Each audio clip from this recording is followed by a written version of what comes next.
And as for the sport badge on the bonnet, the less said about that, the better.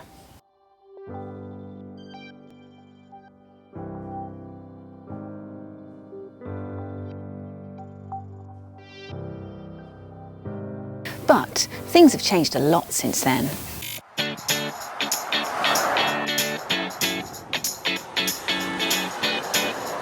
The new Range Rover Sport is based on the same platform as the latest Range Rover. That means it's shed about a fifth of its body weight, which is about the same as a tubby New Forest pony. And that's brought with it improvements in lots of areas. For starters, it has a better turn of speed. 60 miles an hour passes in 6.8 seconds. Emissions are much better too, and so is fuel economy at a claimed combined 37.7 mpg. And the revelation, it doesn't handle like an old brick. In fact, it's surprisingly good to drive. It doesn't have too much body roll thanks to a raft of new high-tech chassis control systems. The 8-speed auto transmission is a delight, and the electronic steering is sharp yet light. On the outside, you'll spot the trademark Range Rover clamshell bonnet. But that steeply raked windscreen makes it look much more like an Evoque that spent too much time down the gym. In this autobiography model, I'm surrounded by swathes of soft-touch leather and aluminium.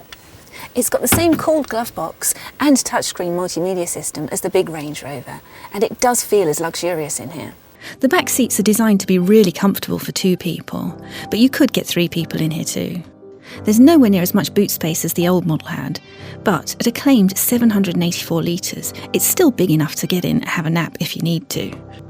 It doesn't have a split tailgate like the big Range Rover, but it does have remote electronic opening. It can also do this. Intelligent electronic systems automatically detect if it's starting to lose traction, and they transfer power to the wheel with the most grip. The suspension loosens up, and the vehicle will even, sensibly, stop you from flooring the throttle if it knows you're burying the wheels in deep mud.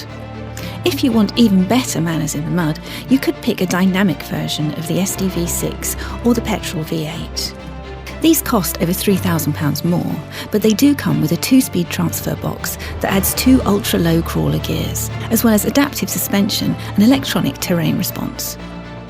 OK, so the Range Rover is still the undisputed king of off-roaders, but this car definitely comes a very close second. If you want one of these cars, buy it new and do consider getting shot of it before the warranty expires at 3 years. And be prepared to get to know your local Land Rover service department well, because you might be seeing a lot of them.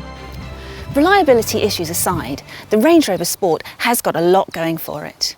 It's much more affordable than the big Range Rover, but it's also a Range Rover under the skin. To find out more about the Range Rover Sport and some of its rival, click on the links below.